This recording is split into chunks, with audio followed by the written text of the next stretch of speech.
Welcome to Insights, the podcast of Forerunners of America, where we are here every time to warn the nation from a biblical perspective and to help you respond in faith. And as we're talking today about entrenched evil in America, and we feel like there's some really important reasons we got to get to this, which I'll explain in a moment.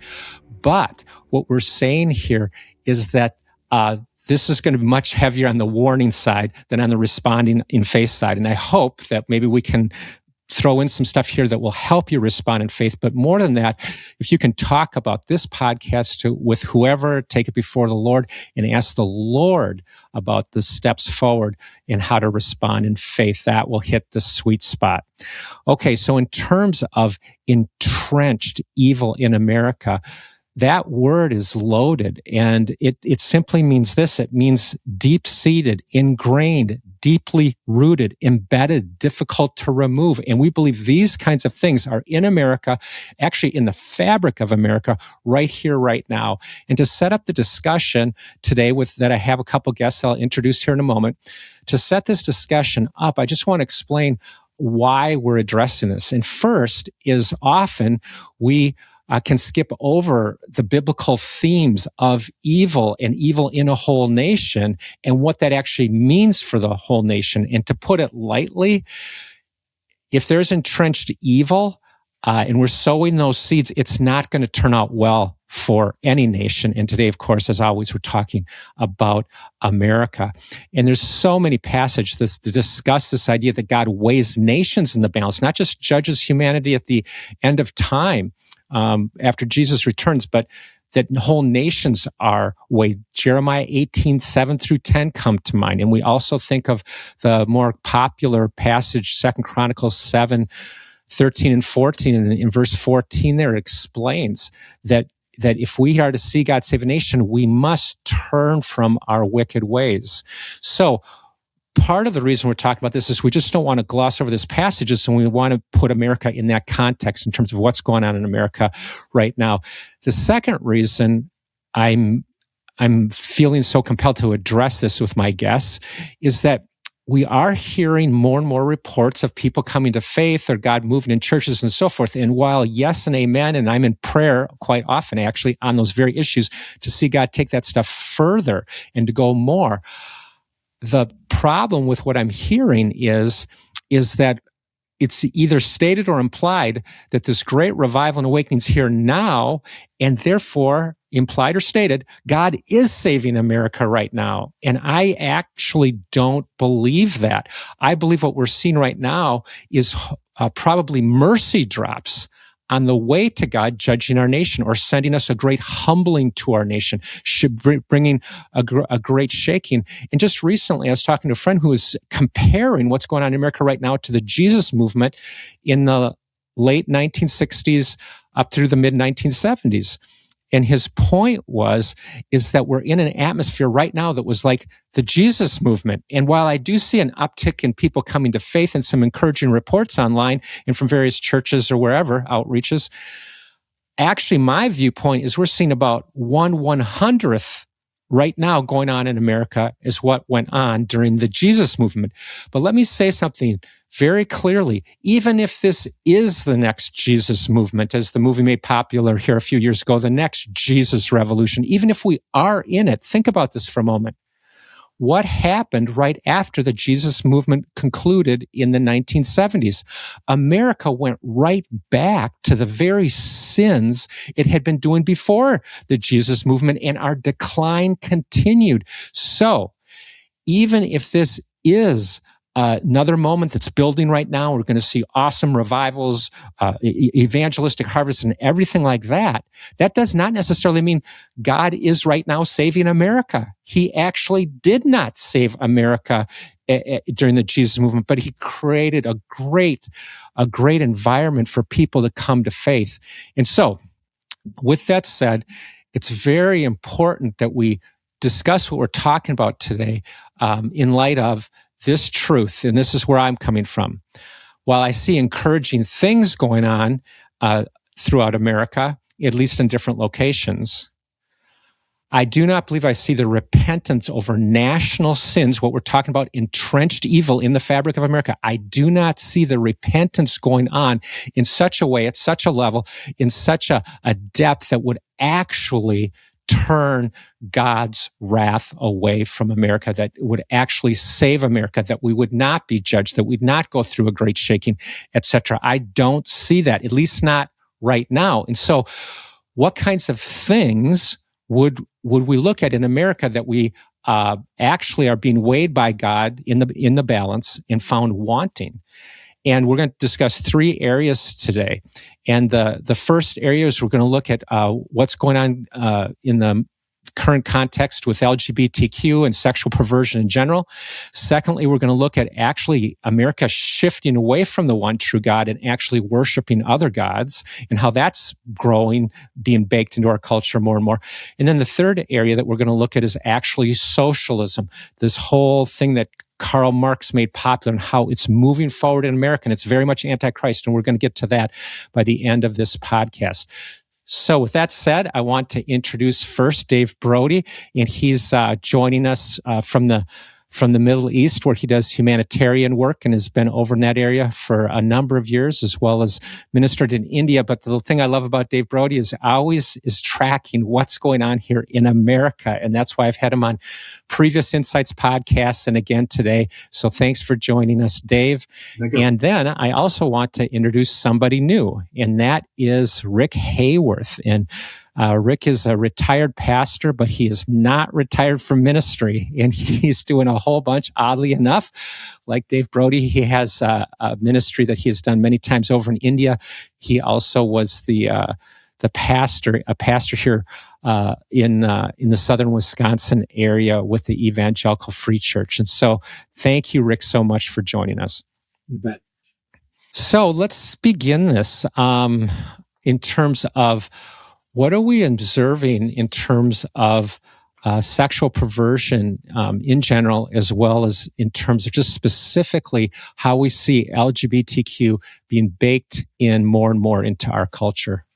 I think one of the things that I see more is a progressive movement among the teachers in churches that are more and more in favor of that. I occasionally will listen to a broadcast from another pastor and how much they have been willing to twist what the scriptures say to say something else, even though the scriptures are quite clear. And they feel very strongly that they need to reinterpret the Bible because they will justify it that it was a cultural thing. It was not meant to be literal. And therefore, it was just meant to be seen as some suggestions, but we need to find the truth for our days. So now we have a relativism about that, even coming from many pastors who will downplay this and promote the other. And so that is something significant. I see a real uptick in that in the last 3 or 4 years. Wow, interesting. And, it's funny, when I threw out that question, I was thinking of some observations in culture, whether they're locally or nationally, and we'll do that and we'll get there. But you actually started with the church, and that there's actually a significant compromise within the church. And so let's start there. And thanks for sharing that. It's interesting that you highlighted school teachers within the churches. Did I get that right? Christian school teachers within the churches. Or just pastors themselves are teaching, Gotcha. Even from the pulpit, that the scriptures actually mean something other than what they say and what's written. Right. And I've noticed too that often within the church, let's stay there for a moment, we're often not addressing this biblically. Like you said, it is very clear, and I agree with that, of course.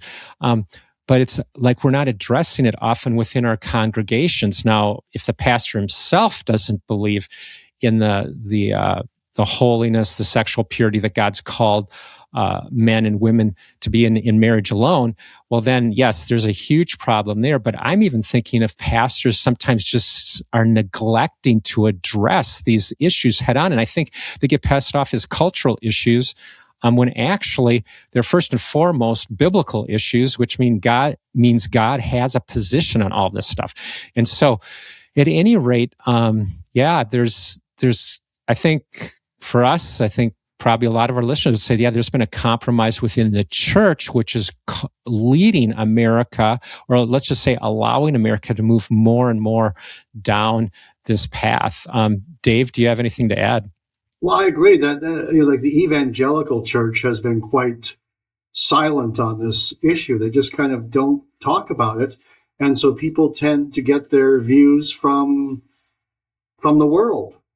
And, I had a friend recently who, was from an evangelical Christian background, who on Facebook came out as, he said, I'm now LGBTQ. That's just who I am. And what surprised me was, now I posted to him on his page there that, I still affirmed him as a friend, but I didn't think he was on a good path. But a number of evangelical friends seemed to say, that's great. And that's all they said, just affirming him in that move. And that worries me that people very would do that. Interesting. From 2012 to 2022, Gallup poll did this poll, and it showed that those that identify or adopt to various LGBTQ lifestyles, it went from 3.5% to just over 7%. So in those 10 years, it doubled. And in that same Gallup poll, it shows that the youngest demographic that was polled, which is in that 16 to 22 years old, 20% of that demographic identified with one or more lifestyles in the LGBTQ position. So just kind of wild. In the same poll, for the first time ever, those 55 and older were in favor of LGBTQ lifestyles. And it wasn't just by a little bit over 50%. It not only went over 50% for the first time, but 60% of Americans 55 years and older were advocating for LGBTQ lifestyles. So just kind of wild at how this has moved so strongly in this direction overall. I just saw the progression over the years in the media, and I think the media has a lot of impact. First in the sitcoms, they kind of would get in a gay character, even if they're made fun of in the sitcom, but then slowly they would get in more of those type of characters taken seriously. And then before long, they're, advocating that lifestyle in certain movies. And then we're seeing those shows, those fashion shows and those cooking shows where the contestants come and they have to compete with each other, but they're helped by some very good looking, well-adjusted LGBTQ type person. And it all seemed to be designed to promote that sort of lifestyle, that sort of viewpoint, making it acceptable. I've always called it the herd effect. We expect that among our children and our teenagers, somebody who makes a loud noise, and kids will follow after a person even when they don't know why. They just do it because that's the direction the crowd is going.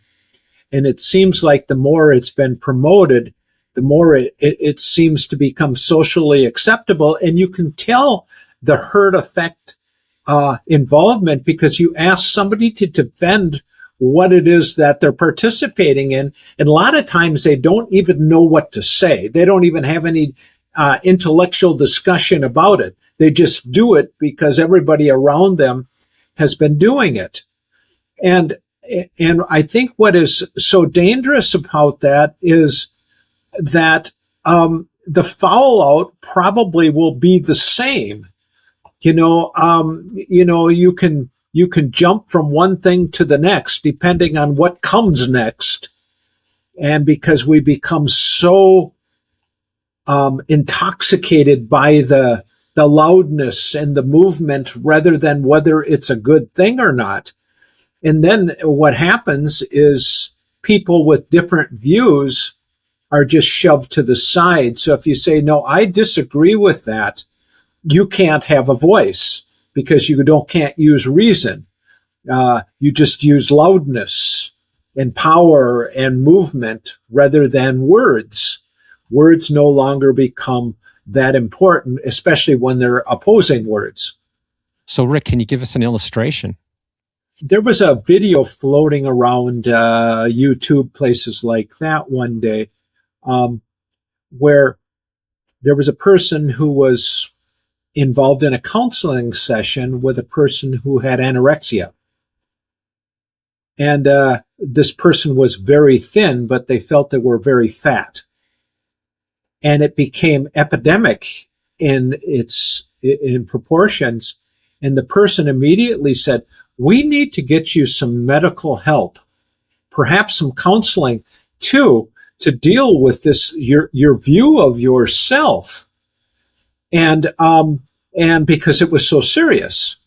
And the video was about lifestyle choices and how people are responding to that. The next person was, they were afraid of the dark, and they heard voices, and they saw people in the woods, and they said, people are after me. I'm in trouble all the time.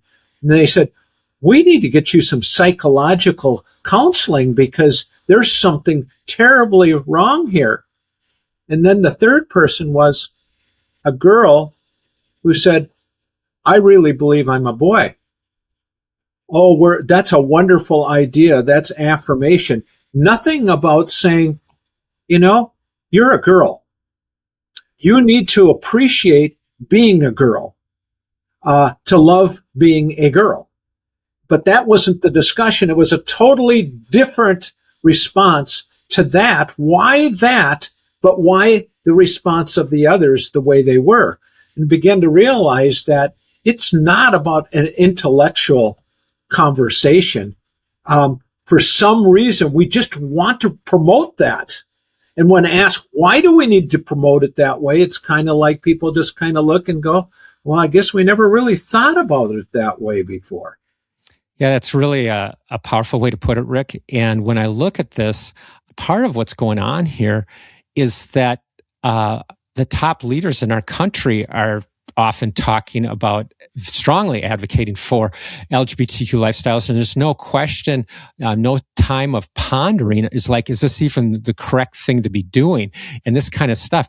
It's, okay, in 2022 is when they passed the Respect for Marriage Act, and I would call it the Disrespect for Marriage Act. But anyway, this is what President Biden stated at that ceremony on the day that he signed this act into law. He says, today, we celebrate our progress from Hawaii, the first state to declare that to deny same-sex marriage is unconstitutional, to Massachusetts, the first state to recognize marriage equality. There is nothing more decent, more dignified, and more American than what we are about to do here today. And to hear that from the leader of the free world, that does set a tone, and it emboldens those people that are already on this side of things. And so again, this has just gotten so baked into our culture, from the leader of the free world right down to our local schools and so forth.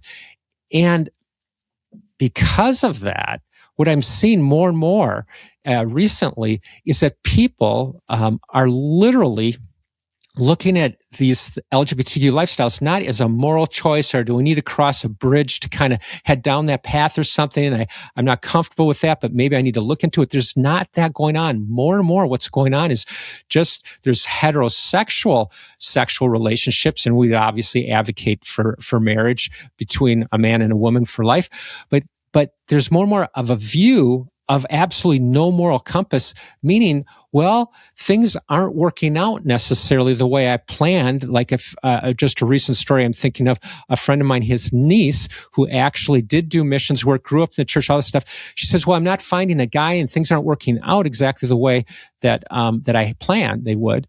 And she's like, well, maybe a lesbian relationship would be fulfilling. And there was just like this very... there was just a very amoral approach to the whole thing. Like option one is to have a heterosexual relationship. Option two is to have a lesbian relationship. Let's just see where I can be most fulfilled. And not even a thought related to, is that morally wrong? Is one of these options morally correct, or what God has in mind for us? And I keep running into this more and more, that your choices are not really rooted in a moral decision. It's just rooted in what will make you happy in the moment.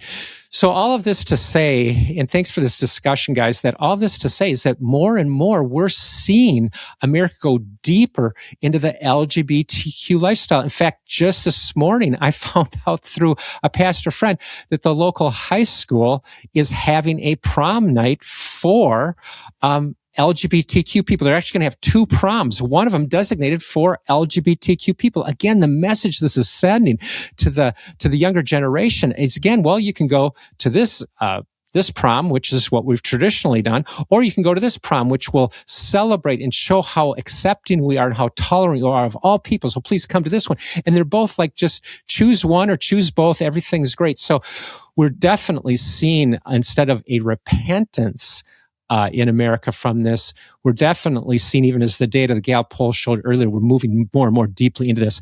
Now, there's a whole nother area where God will judge a nation. And we can look at everything we just talked about in God's position on that biblically. And I would encourage people to look at Leviticus chapters 18 through 20. These are reasons why God will judge a nation. But there's many others. And what we want to switch into now is worshiping other gods. And clearly, for those of us that are a little bit on the older side, we know that America's become a much more pluralistic society. It's not rooted in its Christian heritage like it once was. And all kinds of things are being accepted. And so we can talk about pagan gods and all kinds of different stuff creeping into America. And I want to do that. However, at the moment, Rick, if you could just get us launched off here and talk about Islam a bit. There has been Muslims in this nation for 200 years, and we've accepted them here. It's been something that we have tolerated. It hasn't opposed Christianity that I look at, I guess, in history. I mean, I wouldn't want to say never or at all, but ever since Islam joined the Brotherhood, which actually occurred probably 100 years ago, the form of the Brotherhood, it became a movement to that it was supreme. And when it came to Christianity, that it was to overthrow and influence whatever way was necessary to show that Islam was superior and Christianity was inferior. And once that started movement, it became very dangerous. And so how long have we been going down that path? I had some dates somewhere. I can't remember exactly when they were, but I remember there was in 1991, there was a memorandum that was written by the Muslim world by Muhammad Akram, where she wrote the general strategic goal for North America. And it was, and they called it, and they named it the Brotherhood. And it was to eliminate and destroy Western civilization from within through infiltration, influence, and transformation. Transformation and jihad took on a new definition at that time. It was to replace the institutions, replace the government, replace the beliefs of the American life and the American Constitution and Republic. That was their goal. And I can't remember how many pages it was. It's like 100 pages or so that give detail after detail, not only what it means, but how to do it and how to train people to make sure it happens. So you're saying typically how we've heard jihad is not the whole story, and typically is kill the infidel, that they're willing to go on these holy wars and back to the Crusades and all this kind of stuff. That's typically when we think about Muslim takeover, we're thinking of a militaristic mindset. You're saying that they officially changed that for a jihad that replaces institutions, replaces leadership. And I would suggest, replaces the U.S. Constitution with Sharia law. So that's the shift you're describing that began in earnest in 1991. Yes. The word changed to sabotage. And so the goal was to infiltrate education and politics very specifically. And there is a huge movement of brotherhood people in our politics and in our education all across America right now. And they slowly, deliberately are sabotaging the influences of the American beliefs of the past. That is their goal. And they're very effective at it right now, where they have been.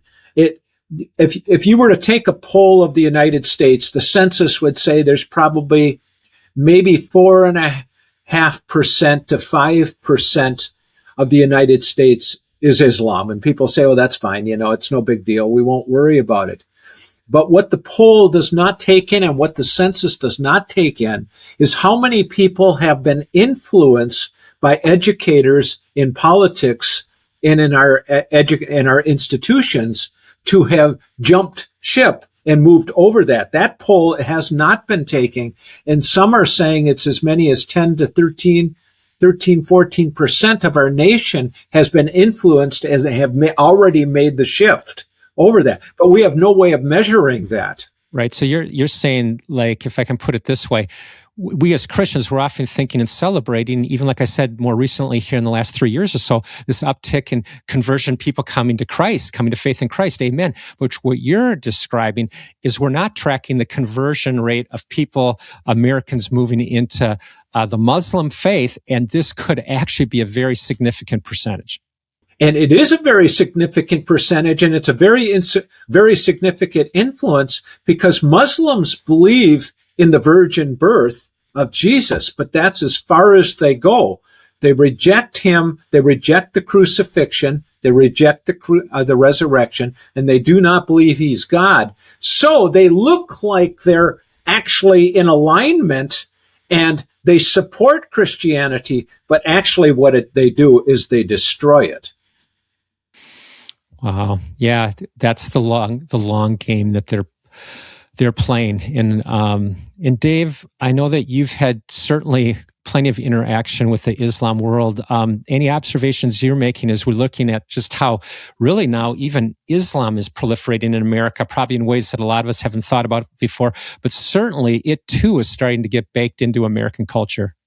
It seems like there's kind of this alliance between Islam and the left, with Obama and these other people. Yes.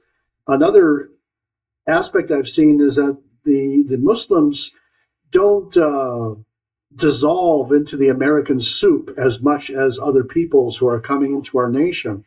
So we can't just expect them just to kind of, become like us. I think they're very much holding on to those beliefs.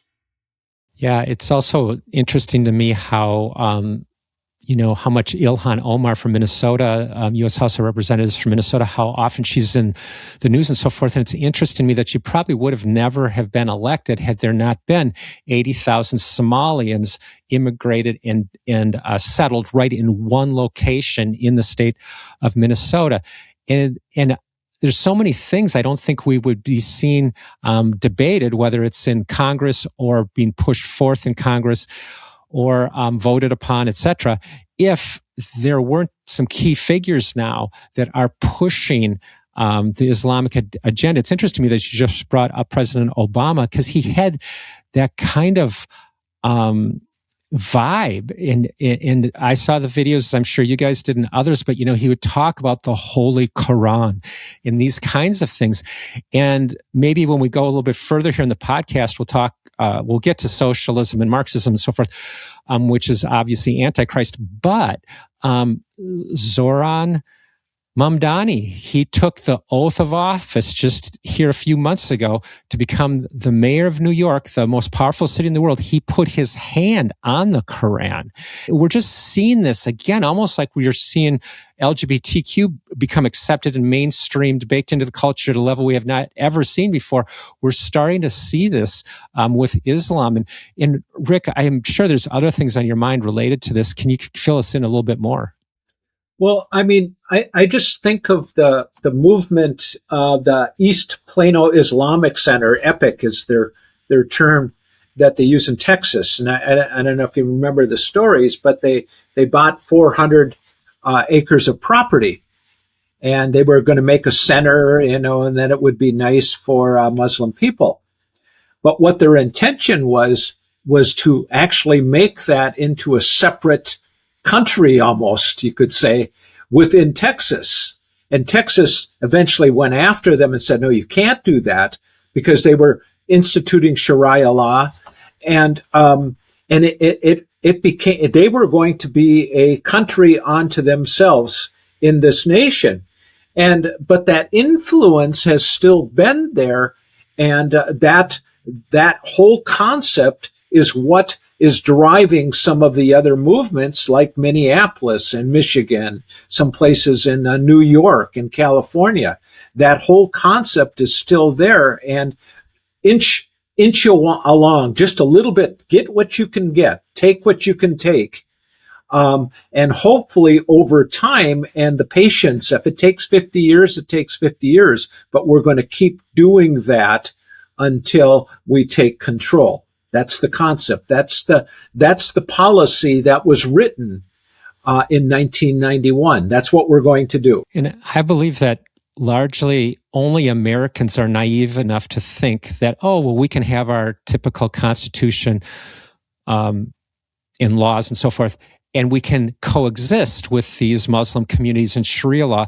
That would be fine if they stayed put, but that's not their goal. As you've already said, Rick, a couple times now, is that at least since 91, and who knows what was going on before that, but at least since 91, they're very focused, and they clearly see it. And because this is the reality, this is the truth, this is the way it is. It either is Sharia law or the U.S. Constitution. You don't ultimately do both. And hopefully Americans wake up to this. And I would say even within the church, hopefully we'll wake up to this. One, this is another God that's being introduced into American culture that we've never seen something like this before. But secondly, also, if these things go this way, it will mean less of a voice for Christians. It will mean persecution ultimately for Christians and other things. And then there's all kinds of cultural things will happen that we don't have time to get into. But again, it's more or less what I'm saying is that this is just another reason why God will judge America. It's propelling in this direction of other gods. But then secondly, what it means for the church just specifically from day to day, this is not going to turn out well and so forth. I do want to shift us just a little bit before we head on into talking about Marxism and socialism and how that's such an enemy of Christ and the cross. And that's also baked in like never before in American culture. All these areas we should be repenting of, and we're not in the church. We're often even not aware of what's going on. But before we do, I just want to mention this whole business of other gods, completely prohibited by God numerous times throughout Scripture. But there's also the whole realm of pagan gods. And this is where America, we see on TV and other things, there's an interest in spiritism and the spirit world. And also on the more dark side, there's interest in the occult, sometimes even as far as Satanism, these kinds of things that have also grown tremendously over the last several decades. And this is a whole nother avenue of worshiping other gods because we're forsaking the one true God for these other forms of spiritism. And if I can highlight one book that really helps this, and I actually quote it at some length in my book, which is called To Contend, America's Conflict with God and What to Do. You can find that at Amazon. Just put in Called to Contend, Dave Warren. But Jonathan Cahn, I leaned on in my book because he has this well-done book called Return of the Gods. And he's specifically talking about the gods described in the Bible, in the Old Testament, the primary three, Baal Asherah and Moloch, how their values are being expressed in America throughout American culture today. And Jonathan Cahn also explains that this is why God will judge any nation, especially America, where we were founded with a Christian heritage. And we were bringing biblical principles into our government right from the get-go. Even we're more responsible because we have walked in the truth. We've walked in the blessings of God, not perfectly, of course, and not completely, but certainly significantly. And the point of Jonathan Cahn's book is that we are following a similar path of the ancient Israelites, the nation of Israel. So when we're talking about entrenched evil in America, I think it's quite shocking and eye-opening just to talk about Islam.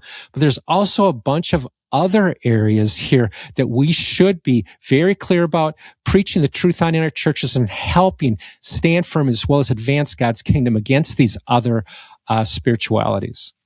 Just read the first few chapters of the book of Ezekiel, where he is in Babylon.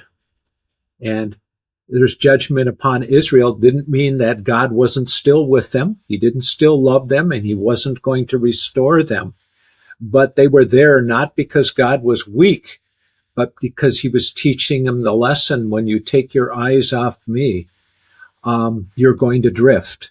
And people are going to overtake your nation because they're going to destroy you from without and from within. And so Ezekiel was writing about that, about Israel's consequences. That reflects also Deuteronomy 28, where God gives that passage on blessing and curses. And if you turn your back on God, he will curse you in a whole list of ways. One of the ways it says is that the foreigner will increase among you, meaning yes, the foreigner, but not how we think of it as sort of neutral, meaning the foreigner and his gods and his values. That's what's going to increase in your midst. And we're seeing that happen in America today. Well, let's shift a bit here. Let's talk about this third area. And Dave, I'm hoping you can get us started here. But why would Christians need to be concerned? Isn't this Marxism, the whole realm of socialism, which obviously predates Karl Marx, but Karl Marx popularized it with his co-author, worker, thinker Engels. And so they really brought it forth in a newer way, a fresh way. But socialism's been around for quite some time. And now we're seeing this not just creep into America, although it's been creeping quite significantly, but we're actually, I believe, seeing us come to a crossroads on what we're going to choose here as a whole nation. Do we want a socialist government or not? Do we want socialism in our schools or not? So this is huge. And Dave, if you can just launch us off here in terms of just why should Christians even care about this? Because it sounds like it's just another, way of thinking about government or politics, but why should Christians care? Well, I mean, socialism in a sense is making government your God. And these people are basically trusting in government to solve all their problems. And so it's another false God. And we see in the Bible how big government brings oppression. I mean, like when Samuel allowed the people to have a king, he said to them, this is what your king is going to do. He's going to levy powerful taxes. He's going to take your people and put them in the army and make them his servants. And you're going to cry out for relief from this king you have put in power. And that's in a sense what's happening with big government. It's slowly, just taking over. So it seems to me that we have big government on the capitalism side as well. Back in the day, maybe when Reagan was president, he tried for a smaller government. But now I see both Republicans and Democrats, they just both want bigger government. But there's something especially concerning about Marxist ideology. And Dave, do you want to speak into that at all? Yeah, whenever Marxism has taken over, you end up with persecution of Christians, persecution of those who believe in God. Because again, the government becomes God. And sometimes the leader of the government becomes God, like we saw with Stalin and cases like that. We've always had influences of socialism in our country. But socialism, in a sense, is really at odds with Christianity, particularly when it doesn't emphasize individual accountability before God. And it doesn't then address sin or the human nature, the fallen nature of man, and the assumption becomes that, well, we can fix it. The government can fix whatever our woes are. But we realize that we must be held accountable to God, because God is the one, God is the designer, and God is the fixer of our woes. And so it practically eliminates God when we begin to depend upon the government. It becomes our God, as we talked about. And then what happens from that is it takes away our individual accountability, and our accountability goes somewhere else. It takes away individual responsibility. And so, well, the government will take care of us. They will handle this. And we don't even have to ask the question, well, what about us? What is our role in all of this? How do we stand before God? How do we get involved in society in a better way? Socialism begins to erode all of that, because it believes that it becomes the tool to fix society, whatever that is. And so then all of a sudden you start moving out into, well, these people over here have too much money. That's why this problem over here exists. So we need to tax the rich more, so that the poor can have more resources. And it goes, and we have this war going on of trying to fix everything by political maneuvering and social changes, rather than our ultimate problem is we're in conflict with God, and we have an inner problem with sin that only God can address. And that seems to be eliminated. Yeah, instead of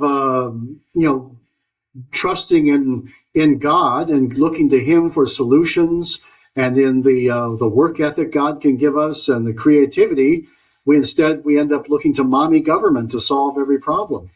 A couple things come to mind that just at how antichrist this whole thing is. When I think about the conflict, the discord, the animosity that socialists try to bring into a culture like what they're doing right now with America, they have to create this conflict so that different structures are taken down, there's chaos in different ways. And then through that season of chaos, then they can bring forth their utopian dream, what some have called a heaven without God. That's at least their vision. And so when we look at so many things that are going on right now in terms of the hate, whether it's between the left and right, there can be the whole feminist movement that tries to bring this fight between men and women. Of course, there's racism that seems to be accentuated through the socialist movement. It's all about pitting people against each other. And that is not the approach of transforming society that we see in the New Testament at all. We see Jesus talking about treat others as you would want to be treated, love your enemies. So, it's going to take a while for things to work themselves out, but to create an environment where you're actually fighting against each other, trying to take over in this kind of thing, that is the dream. And I do want to emphasize again, the dream within socialism is trying to create some sort of utopia or heaven, and it is without God. And so there's parts of that whole thing that are inviting, because communism, kind of think of a commune, and we're all going to get along and we're all going to be equal. It's almost like a family, and that's attractive. However, when the New Testament, the book of Acts, describes God's way of doing that, it's done voluntarily, and it's not done with nefarious strategies that will hurt and even kill an awful lot of people. And that is the history of socialism. As I think we all know, that in the 20th centuries, over 100 million people died because of socialist ideology. Well, think of the tension that goes on. So when you think of Karl Marx and Friedrich Engels, when they wrote the Communist Manifesto, they had four things that they wanted to deal with. Class struggle was one of them. labor exploitation issues, collective ownership of capital, government control of major industries. Look how we transfer that, and look what we would almost have to say the Democratic Party today in the United States. Government regulations, welfare programs, dealing with public ownership of property, make sure that nobody has too much money. So then you talk about we should take care of our free college, and remove all the expenses of the government should pay for the expenses of our college kids who stored up or accumulated too much debt. It just goes on and on like that because the government becomes the center of fixing society's woes. And pardon me if you heard prayer wails in the background there. We have a temporary mosque across the street, so that's Iraq for you. Well, there we are back to other gods. In your location, Dave, it's the primary God. God bless you for being there, and other Christians that are making inroads with the gospel and humanitarian efforts and so forth. Any final words then, just in terms of socialism, it being entrenched? It seems that it's continuing on this trajectory of being entrenched in American society more and more. Any closing comments on that topic? Well, we just see the trend in government getting bigger and bigger. I think about 1 in 5 Americans is on major welfare, and we're seeing the budget of the federal government get larger and larger, whether it be military spending or social spending, and it's just becoming like government is the answer. You look at student loans, which are in the billions, but it's only causing college tuitions to rise. And of course, then we have the whole health area. I think our federal government spends around 1.9 trillion on some different aspects of just health. And I don't think they're doing that great of a job at that with all that money.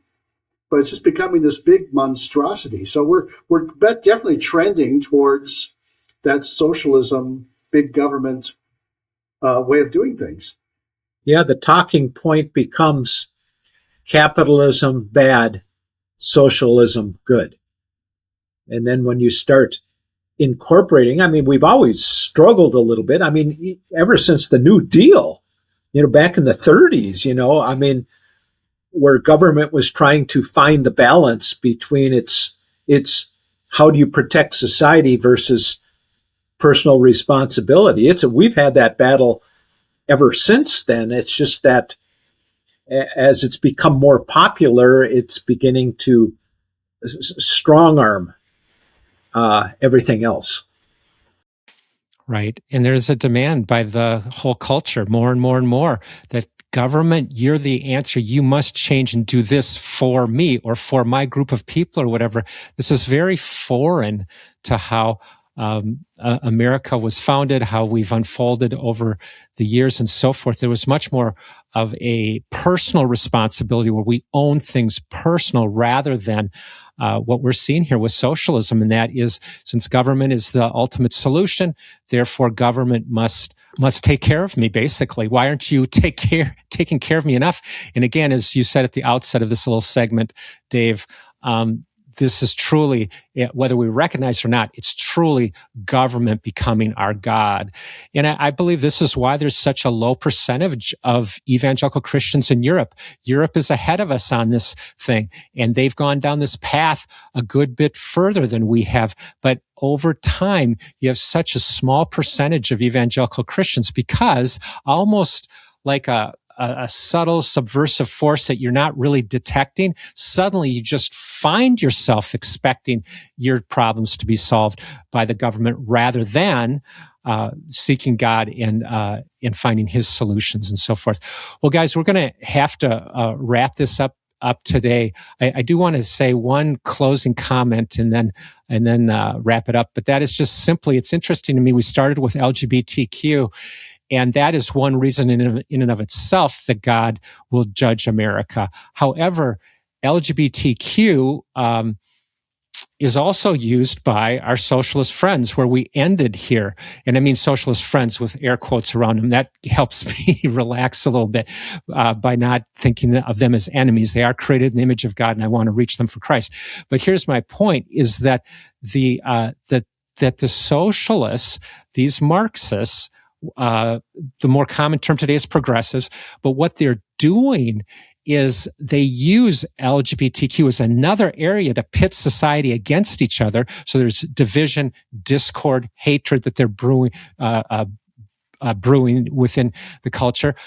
But then also that they actually know, a lot of them know that this weakens culture, that this is it's something that destabilizes culture. And so there's a lot of things that a Marxist, a progressive would be after that would destabilize culture. That's sort of the MO when we look at how socialists overtake countries. And that's what we are seeing here in America today. So some of them even know that LGBTQ is wrong or not helpful to people, etc. And they may not be Christians. In fact, I'm sure they're not Christians. However, they still use it as another destabilizing force in American culture, because when America is destabilized, then it's easier for them to get their people into power, and then they can carry out their utopian vision, which of course is utopia or heaven without God. So with that said, we're going to wrap it up there today, but I hope that as we go, that we all have a sober sense or feeling about America. In fact, the primary prayer that I pray most often is from Habakkuk 3.